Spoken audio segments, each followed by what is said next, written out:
जय Hind everyone, welcome to my YouTube channel. तो हम क्लास 10th का आईसीएसई आरएस अग्रवाल का मैथ्स कर रहे हैं। उसमें मैंने आपको chapter number 23 height and distance start कर रखा है और मैंने आपको 24 क्वेश्चन तक करवा दिए हैं। आज मैं आपको 25 क्वेश्चन कराऊंगा, इसके दो पार्ट हैं और आगे 26, 27 फर्दर आगे क्वेश्चन करवाऊंगा। तो इस वीडियो को देखने से पहले आप प्लेलिस्ट में जाके पहली वीडियो से देख के फिर इस वीडियो को देखना, ठीक है। तो पहले वो देख लेना। अब अगर आप यहाँ से देखना स्टार्ट करते हैं तो आपको थोड़ा सा कम समझ आएगा, लेकिन आप फर्स्ट वीडियो से देख लेना, ठीक है। चलो स्टार्ट करते हैं।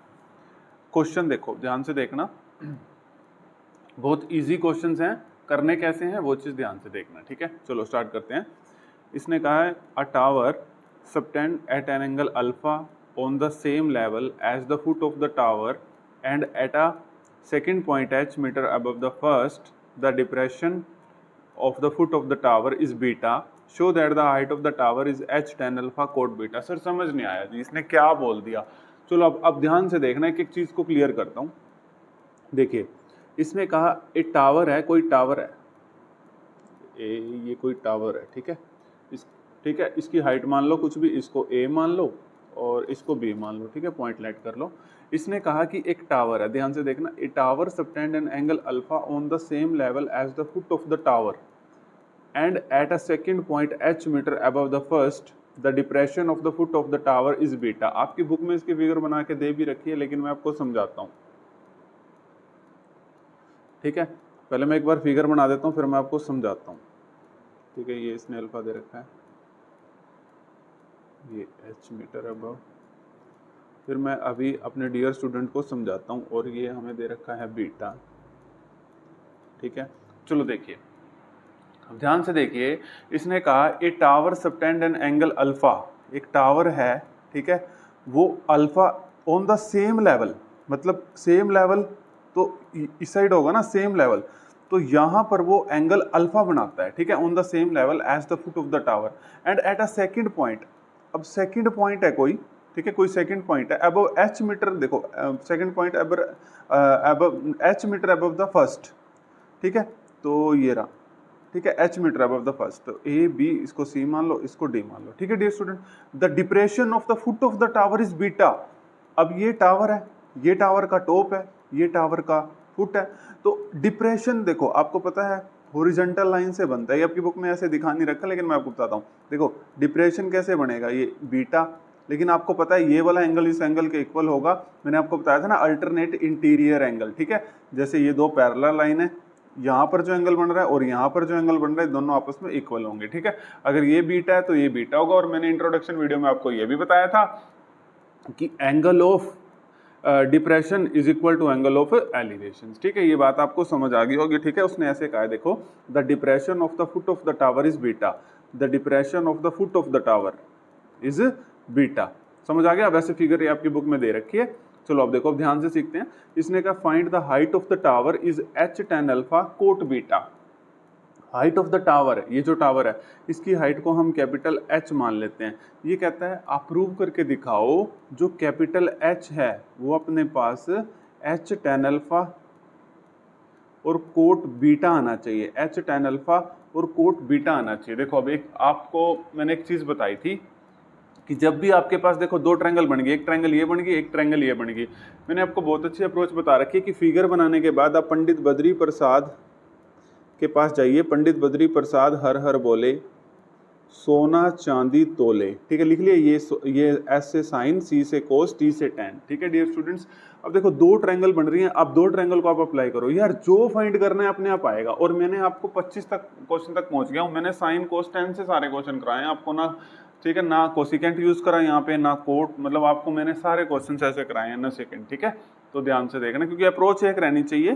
देखो अब यहाँ पर हम पहले कौन सी ट्रायंगल कंसीडर करना स्टार्ट करते हैं, ये ए बी सी। तो हमने ट्रायंगल ले ली ए बी सी, अपने आप आएगा आंसर, आपने घबराना नहीं है। ए बी सी, एंगल के सामने वाला परपेंडिकुलर और ये बेस, परपेंडिकुलर और बेस की रिक्वायरमेंट है तो इसके पास है ये, ठीक है। 10 एंगल क्या है अल्फा, 10 अल्फा, परपेंडिकुलर क्या है अपना एच। आप लिख लेना पेपर में ए बी और डिवाइड बाय बी सी, ठीक है। किसी को कोई दिक्कत, यहाँ तक किसी भी स्टूडेंट को कोई दिक्कत नहीं आई होगी, ठीक है। ये मैंने बी सी मान लिया, ठीक है ये। अब देखो, अब दूसरी ट्रायंगल कंसीडर करिए dear student, D C B, ठीक है। थीटा के सामने वाला परपेंडिकुलर, तो tan beta is equal to h upon में बी सी, ठीक है। अब देखो यहां से आप बी सी निकाल लोगे डियर स्टूडेंट्स, तो ये आ जाएगा H divide by tan alpha, ठीक है। अब यहां से बी सी को इधर ले जाओ, यह आ जाएगा एच अपॉन में tan बीटा, ठीक है। किसी को कोई दिक्कत हो तो बताओ, ठीक है।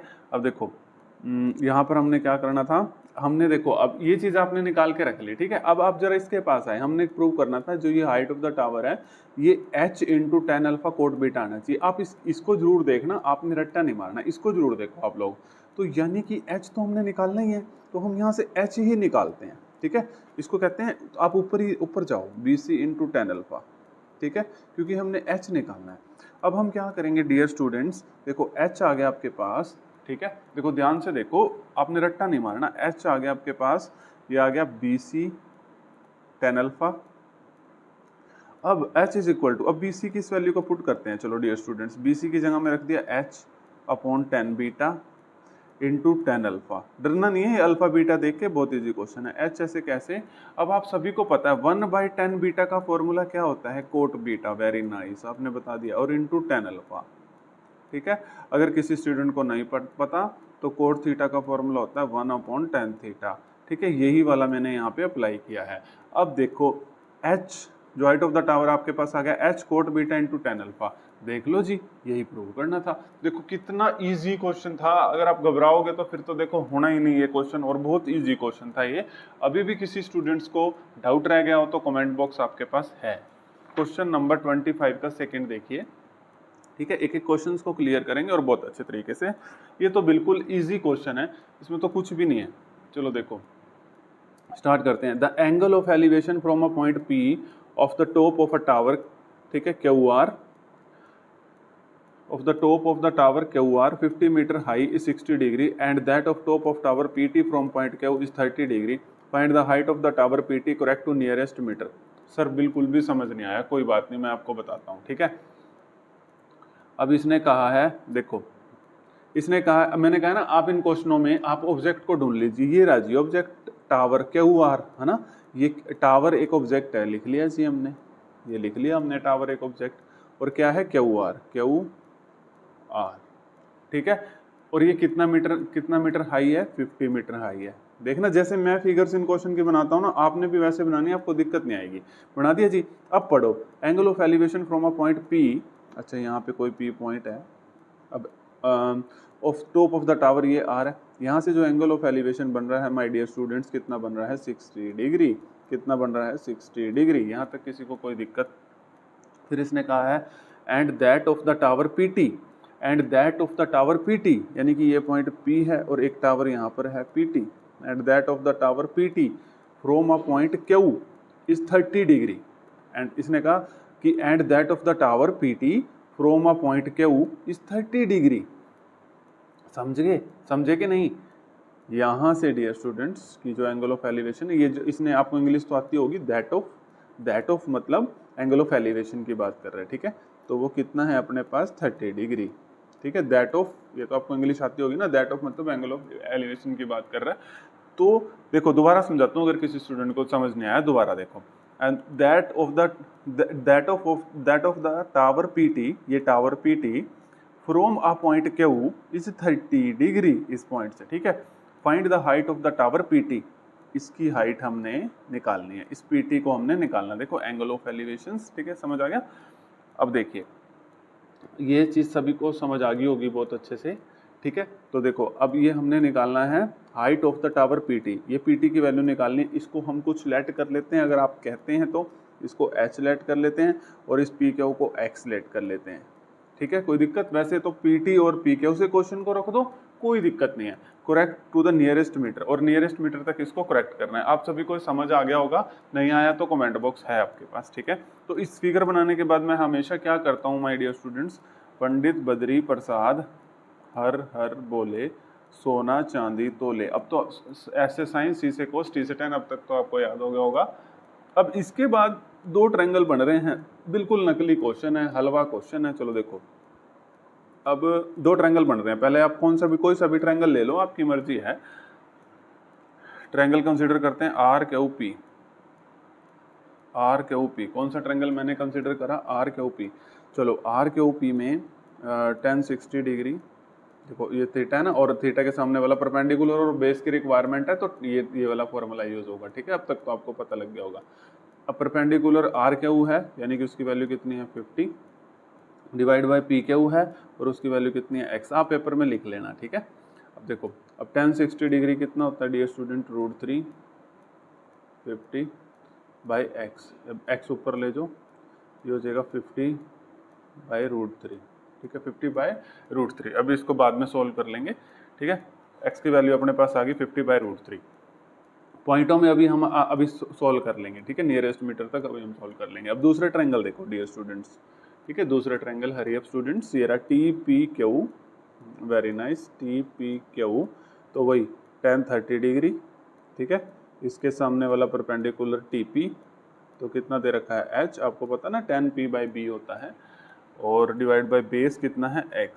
शाबाश, बेस PQ और मैंने यहाँ पे x। tan 30 डिग्री कितना होता है 1/√3 और h। अब इस x की जगह मैं रख दूंगा 50 बाई √3। ठीक है, किसी को कोई दिक्कत हो तो बताओ। ठीक है, यहाँ तक समझ आ गया? अब इसको आगे फर्दर सोल्व करते हैं। ये है h 50, ये √3 ऊपर चला जाएगा। ठीक है, और ये है 1/√3। ठीक है, समझ आ गया जी? अब यहाँ पे मैंने h रखा और ये 50 ऊपर चला गया। अब √3 इंटू √3, ये तो सभी डियर स्टूडेंट्स को पता होगा, √3 इंटू √3 3।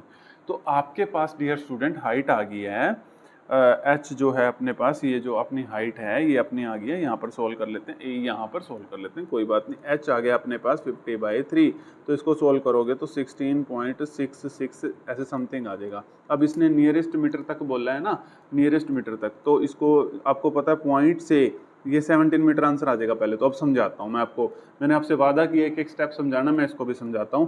पॉइंट के बाद अगर 5 या 5 से बड़ी वैल्यू है तो इसके एक नंबर को इंक्रीज कर दिया जाता है। तो 6 से इसको मैंने 7 कर दिया, तो 17 मीटर हो गया ये। ठीक है, देखिए क्वेश्चन नंबर 26। ठीक है, 25 हमने कर लिया। देखिए ये कहता है, a man observe the angle of elevation of the top of tower to be 45 degree. देखो इसको साथ साथ समझाता हूँ मैं, पहले आप ऑब्जेक्ट ढूंढ लीजिए, है ना। टावर, ये टावर दे रखा है हमें डियर स्टूडेंट्स। इसकी हाइट मान लीजिए, इसको ए, इस पॉइंट को ए, इसको बी। ठीक है, इसने कहा है देखो एक मैन है, वो यहाँ पर मैन यहाँ खड़ा है। ठीक है, तो यहाँ से इसको ज्वाइन कर लीजिए। यहाँ पर मैन खड़ा है, ये ऑब्जर्व कर रहा है द एंगल ऑफ एलिवेशन। आपको पता है dear students, angle of elevation, जब भी हम नीचे से किसी ऑब्जेक्ट को ऊपर देखते हैं तो वो एंगल ऑफ एलिवेशन होता है। ठीक है, तो यहाँ पर इसने कहा एक मैन ऑब्जर्व कर रहा है the angle of elevation of the top of tower. ठीक है, टू भी कितना दे रखा है 45 डिग्री। ठीक है, ये टावर का टॉप है और ये टावर का बॉटम है। ठीक है, समझ आ गया? अब देखिए, इसको ए मान लिया, इसको बी मान लिया, और इसको हम मान लेते हैं सी पॉइंट। ठीक है, कोई दिक्कत नहीं है, वो तो कुछ भी मान लो यार, तो कोई दिक्कत नहीं है। ही वॉक्स टूवर्ड्स इट। अब ये यहाँ पर कोई आदमी है, वो भी बना लेते हैं पहले। ठीक है, देखते हैं, देखो ये ऐसे बन गया। ठीक है, तो अब देखो यहाँ से ये गया, ही वॉक्स मतलब इसने चलना शुरू किया, toward it in horizontal line it's base, base की तरफ। तो ये इसने यहाँ से चलना शुरू किया, तो कितना कवर किया इसने डिस्टेंस? 20 मीटर, ओनली 20 मीटर यार, बहुत थोड़ा चला ये तो। ठीक है, मोटू होगा जरूर ये। The angle of elevation changes to 60 degree. Angle of elevation changes to, अब एंगल ऑफ एलिवेशन कितना चेंज हो गया अपने पास? 60 डिग्री। ठीक है, ये अपने पास आ गया 60 डिग्री। तो find the height of the tower. तो हाइट ऑफ द टावर हमने ये ए भी निकालना है h। ठीक है, ये हाइट ऑफ द टावर हमने h निकालना है। ठीक है, और कहाँ तक? टू सिग्निफिकेंट फिगर तक। अब आप सभी को समझ आ गया है, इसमें घबराने की कोई जरूरत नहीं है। देखो अब इसके बाद आपको मैंने बता रखा है कहाँ जाना है। पंडित बद्री प्रसाद हर हर बोले, सोना चांदी तोले, साइन कोस टेन। ठीक है, दो ट्रायंगल बन रहे हैं यार, इतना हलवा क्वेश्चन। अब ट्रायंगल आप पहले ये ए बी, इसको भी मान लो कुछ डी। ठीक है, ऐसे करते हैं, चलो वो कुछ भी मान लो यार, वो तो ए बी डी ट्रायंगल ले लिया हमने, ए बी डी। तो अब यहाँ पर देखो, पी की परपेंडिकुलर की रिक्वायरमेंट है और बेस की, ठीक है, ए बी डी ट्रायंगल में। तो 10 60 डिग्री 10 के पास जाओगे, पी बाई बी। पी कौन है डियर स्टूडेंट? एच। अब इसको भी डी बी को एक्सलेट कर लेते हैं यार, ठीक है। तो B D divide by B D क्या लिखोगे? एक्स। आप पेपर में लिख लेना यार इसको, ए बी और बी डी, ठीक है, ये तो कोई दिक्कत नहीं है। 10 60 डिग्री की वैल्यू सबको याद होगी √3, इतने क्वेश्चन कर लिए, is equal to h by x, ठीक है, ठीक है। यहाँ से एक्स की वैल्यू निकाल लेते हैं, तो कितनी आ गई? H by √3। एक्स की वैल्यू निकाल ली एच बाई √3, ठीक है।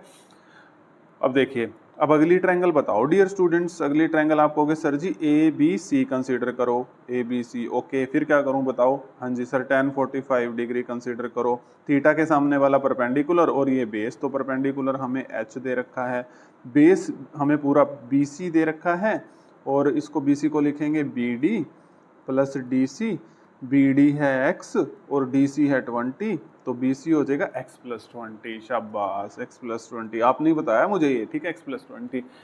tan 45 डिग्री की value 1, h is equal to x plus 20। अब x प्लस 20 उधर जाएगा, तो ये अपने पास आ गया h is equal to x plus 20। ये इक्वेशन 1 आ गई, ये इक्वेशन 2 आ गई। यहाँ से हम हाइट निकाल देंगे यार, बहुत ईजी क्वेश्चन था ये तो, ठीक है। यहाँ पर कर देते हैं आपके लिए।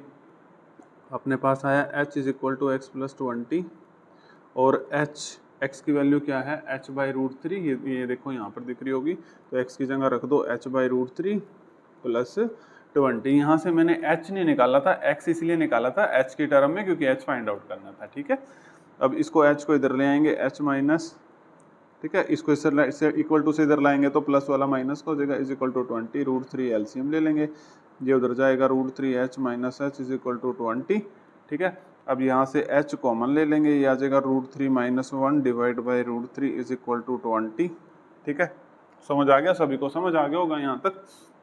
अब देखिए, अब अपने पास ये आ जाएगा h, ये √3 उधर चला जाएगा, 20 √3, और √3 माइनस 1 यहाँ आ जाएगा, ठीक है, नीचे आ जाएगा, वो तो आपको पता है। अब देखो, आपको पता है रैशनलाइजेशन कर देंगे, √3 माइनस वाला किस में हो जाता है? प्लस में, जब हम रैशनलाइजेशन करते हैं, और ये भी प्लस में, प्लस होता तो यहाँ माइनस आ जाता, दोनों में। अब इसको सॉल्व कर लेते हैं और आंसर को निकाल देते हैं, ठीक है। अब इसको सॉल्व कर लेते हैं। देखो, मैं यहाँ पर दोबारा आपके लिए लिख रहा हूँ ताकि आपको कोई दिक्कत ना आए। 20 √3 दोबारा लिख रहा हूँ, ये आया था, इसको मैंने रैशनलाइजेशन किया, प्लस 1 हो गया, प्लस हो जाता है, ये सेम लिखते हैं, √3 माइनस 1, √3 प्लस, यहाँ पर माइनस है तो प्लस प्लस हो जाता है। अब देखो, सोल्व करें डियर स्टूडेंट। यस सर, बिल्कुल। 20 √3, ऊपर है √3 plus 1, a minus B, A plus B का formula A square minus B square. Yes, आप सभी स्टूडेंट ने बता दिया होगा, A square minus B square, A plus B, A minus B, ठीक है। तो यही मैंने यहाँ पे अप्लाई किया है। 20 √3, अब इस √3 को अंदर मल्टीप्लाई कर दो, √3 इंटू √3 3, प्लस √3 को 1 से करोगे √3, ठीक है।